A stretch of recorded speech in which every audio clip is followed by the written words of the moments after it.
नमस्कार. तुमच्या सर्वांचं पुन्हा एकदा माझ्या गीता स्विम किचन या चॅनलमध्ये खूप स्वागत आहे. तर आता उन्हाळ्याचा सीझन चालू झालेला आहे आणि आपल्याकडे बनवतात ते म्हणजे पापड आणि कुरडया. तर सगळ्यांचीच तयारी सुरू झाली असेल, तर मी सुद्धा इकडे तांदळाचे पापड बनवलेले आहेत. तर म्हटलं तुमच्यासोबत रेसिपी शेअर करावी. तर इथे मी रत्नाचे तांदूळ घेतलेले आहेत, इथे मी रेशनचे तांदूळ घेतलेले आहेत. तर इथे मी आपले चहाचे 4 कप मी इथे तांदूळ घेतलेले आहेत. जो चहाचा आपला कप असतो त्या साईजचे मी 4 कप तांदूळ घेतलेले आहेत रत्नाचे. आणि ते तांदूळ आपल्याला आधी स्वच्छ साफ करून घ्यायचे आहेत आणि त्याच्यानंतर आपल्याला ते नॉर्मल पाण्यामध्ये भिजत ठेवायचे आहेत. 2 दिवस आपल्याला हे पाण्यामध्ये भिजत ठेवायचे आहेत आणि तिसऱ्या दिवशी आपल्याला त्या पाण्यातनं घालून घ्यायचे आहेत. पाण्यातनं घालून झाल्यानंतर आधी आपल्याला ते स्वच्छ पाण्यात धुवून घ्यायचे आहेत आणि धुवून झाल्यानंतर आपल्याला ते उन्हामध्ये छान सुकण्यासाठी ठेवून द्यायचे आहेत. आपल्याला हे तांदूळ छान कडकडीत कुरकुरीत असे सुकेपर्यंत ठेवून द्यायचे आहेत उन्हामध्ये. तर इथे मी आता तांदूळ सुकवून घेतलेले आहेत आणि तुम्ही बघू शकता खूप छान मस्त कडक असे तांदूळ सुकलेले आहेत. तर इकडे मी साबुदाणा घेतलेला आहे. इथे मी 1 वाटी साबुदाणा घेतलेला आहे. मोठ्या साईजचा साबुदाणा आहे आणि हा आधी आपल्याला भाजून घ्यायचा आहे आणि हा साबुदाणा आपल्याला त्या तांदळांमध्ये मिक्स करायचा आहे आणि ते दळण्यासाठी देऊन द्यायचं आहे. तर इथे आता पीठसुद्धा छान दळून झालेलं आहे आणि तुम्ही बघू शकता मी पीठ एकदम छान बारीक असं दळून घेतलेलं आहे. साबुदाणे आपल्याला ह्याच्यासाठी त्याच्यामध्ये वापरायचे आहेत कारण साबुदाण्याने खूप छान वेगळी टेस्ट येते पापडाला आणि पापडसुद्धा खूप छान फुलतात, म्हणून आपल्याला इथे साबुदाणा घ्यायचा आहे. तर पीठ दळून झाल्यानंतर आता इकडे आपण पापड करण्यासाठी घेतलेला आहे. तर इथे आपण जेवढं तुम्ही पीठ घ्याल तेवढंच आपल्याला पाणी घ्यायचं आहे. म्हणजे तुम्ही तांदूळ दळून आणल्यानंतर तुम्ही एखाद्या पातेल्यामध्ये होता जेवढं पीठ तुमच्या पातेल्याच्या साईजला असेल तेवढ्याच साईजने आपल्याला पाणी घ्यायचं आहे. पाणी घेऊन झाल्यानंतर त्याच्यामध्ये चवीनुसार आपल्याला मीठ ॲड करायचं आहे आणि त्याच्यानंतर इथे मी पापडखार घेतलेला आहे. पापडखार असा एकदम चमकतो असा चांदीसारखा आणि त्याच्यानंतर इथे मी हिंग घेतलेला आहे. तर आधी आपल्याला पापडखार ह्याच्यामध्ये ॲड करायचा आहे. तर इथे मी आता पापडखार ह्याच्यामध्ये ॲड केलेला आहे आणि तुम्ही बघू शकता पापडखार खूप छान वितळलेला आहे. पापडखार वितळायला टाईम लागत नाही. त्याच्यानंतर ह्याच्यामध्ये मी 2 चमचे हिंग ॲड केलेला आहे. हिंग ॲड करून झाल्यानंतर इथे मी जिरेपूड ॲड केलेली आहे. आधी आपल्याला जिरा भाजून घ्यायचा आहे आणि भाजून झाल्यानंतर त्याला मिक्सरमध्ये आपल्याला वाटून घ्यायचं आहे. इथे मी 2 चमचे जिरेपूड ॲड केलेली आहे. जिरं म्हणजे आपला नॉर्मल जिरा असतो तो इथे आपल्याला वापरायचा आहे, शाही जिरा वापरायचा नाही आहे. त्याच्यानंतर मी याच्यामध्ये लाल मिरची पावडर असते ती लाल मिरची पावडर मी ह्याच्यामध्ये 1 चमचा ॲड केलेली आहे आणि वरून थोडंच टाकलेलं आहे. आणि त्याच्यानंतर आपल्याला 1 पळी ह्याच्यामध्ये तेल ओतायचं आहे. तर इकडे आता तुम्ही बघू शकता आपल्या पाण्याला अजून उकळी आलेली नाही आहे. तर आपल्याला थोडं तांदळाचं पीठ साईडला काढून ठेवायचं आहे, म्हणजे लाटताना ते आपल्याला उपयोगी पडेल. जर लागलंच तरच घ्यायचं आहे, नाही लागलं तर नाही घेतलं तरी चालेल. तर इकडे आता तुम्ही बघू शकता की मस्त अशी उकळी आलेली आहे. तर आता याच्यामध्ये उकळी आल्यानंतरच आपल्याला याच्यामध्ये पीठ ॲड करायचं आहे.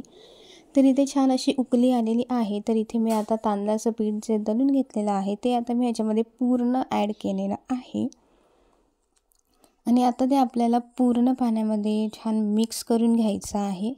तुम्ही जेवढं पीठ घ्याल तेवढ्याच याने पाणी घेतलं तर तुमचं पीठ एकदम परफेक्ट असं तयार होईल. अजिबात गिज्जा वगैरे होणार नाही आणि वलायलासुद्धा खूप छान येईल. तर इथे आता मी पूर्ण पीठ या पाण्यामध्ये मिक्स करून घेते आणि मीठ आपल्याला आधीच चवीनुसार टाकायचं आहे.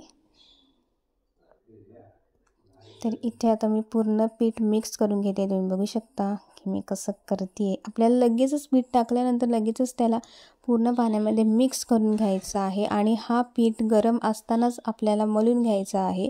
म्हणजे गरम असतानाच तो खूप छान सॉफ्ट असा मळलासुद्धा जातो आणि गुठल्यासुद्धा राहत नाही. तर आता इथं पूर्ण पीठ छान मिक्स करून झालेलं आहे. तर आता हे मी पुन्हा गॅसवरती ठेवून देते. तर इथे आता मी पुन्हा गॅसवरती ठेवून दिलेलं आहे आणि आपल्याला हे हे पीठ आपल्याला 5 मिनटं झाकून ठेवायचं आहे. मंद आचेवरती एकदम स्लो फ्लेमवरती आपल्याला हे 5 मिनटं ठेवून द्यायचं आहे वाफ येण्यासाठी. तर इथे तुम्ही बघू शकता की छान वाफवून झालेलं आहे पीठ आणि इथे आपलं पीठसुद्धा तयार झालेलं आहे. तर आता हे मी छान मिक्स करून घेतलेलं आहे आणि इकडे मी आता एक पिशवी घेतलेली आहे, ट्रान्सपरंट पिशवी. पिशवी आधी आपल्याला धुवून वगैरे घ्यायची आहे, त्याच्यानंतरच ती यूज करायची आहे. तर आता ह्या पिशवीमध्ये मी हे पूर्ण पीठ ह्याच्यामध्ये टाकणार आहे. ही जी मी पिशवी घेतली ती ट्रान्सपरंट पिशवी थोडी जाड आहे, त्याच्यामध्ये पूर्ण पीठ राहिलेलं आहे आणि मोठीसुद्धा आहे. तर हे अर्धं पीठ आपण ह्याच्यामध्ये ॲड करून घेतलेलं आहे. तर हे आता आपण मळून घेणार आहोत. ट्रान्सपरंट पिशवीमध्ये आपल्याला ते इझिली मळता येतं, हाताला चिटकत नाही आणि परफेक्ट असं आपल्याला जसं पाहिजे तसं मळता येतं. तर इथे मी तुम्हाला दाखवलेलं आहे. तर असं आपल्याला या पिशवीमध्ये हे पीठ मळून घ्यायचं आहे आणि मी तुम्हाला आता दाखवते. मळून झाल्यानंतर तो एकदम परफेक्ट असा मळून झालेला आहे. आणि या पद्धतीने तुम्ही पापड नक्की ट्राय करून बघा, कारण बहुतेकांचा असं प्रॉब्लेम असतो की काही पाणी किती ठेवायचं हे जमत नाही, किंवा किती मसाला टाकायचा, किंवा किती पाण्यामध्ये किती पीठ घ्यायचं हे काही जमत नाही. त्याच्यामुळे हे परफेक्ट असं मेजरमेंट मी तुम्हाला सांगितलेलं आहे आणि हे 1 किलोच्या तांदळाचं परफेक्ट मेजरमेंट आहे. तुम्ही या पद्धतीने नक्की ट्राय करून बघा, तुम्हाला नक्की टेस्ट आवडेल. तर इथे आता पीठ छान मळून झालेलं आहे आणि आपल्याला नंतर तो हाताला तेल लावून पुन्हा एकदा छान मळून घ्यायचं आहे. आणि तुम्ही बघू शकता अजिबातच गुठल्या वगैरे राहिलेल्या नाही आहेत. छान सॉफ्ट असं आपलं पीठ तयार झालेलं आहे. तर इथे आता मी गोले करण्यासाठी घेतलेले आहेत. तर इथे तुम्हाला ज्या साईजचा पापड हवा आहे त्या साईजचे तुम्ही गोले तयार करून घेऊ शकता. तर इथे मी गोले तयार करून घेतलेले आहेत. तर इथे आता मी तुम्हाला दाखवते की एकदम इझिली असं आपल्याला हे पापड लाटता येतो आहे. तर हे पापड मी आधी पिठामध्ये डिप करून घेतलेलं आहे आणि आता मी तुम्हाला लाटून दाखवते आणि तुम्ही बघू शकता एकदम इझिली आणि एकदम सॉफ्ट असं पापड लाटण्यासाठी येतो आहे. तर इथे तुम्ही बघू शकता की खूप मस्त असा मी इझिली आणि हलक्या हाताने सुद्धा हा पापड छान लाटता येतो आहे. तर इथे तुम्ही बघू शकता अजिबातच चिकटलेलं वगैरे नाही आहे किंवा तुटलेलं नाही आहे. एकदम इझिली हलक्या हाताने आपल्याला हा पापड लाटता येतो आहे. तर इथे तुम्ही बघू शकता माझं पापड लाटून झालेलं आहे.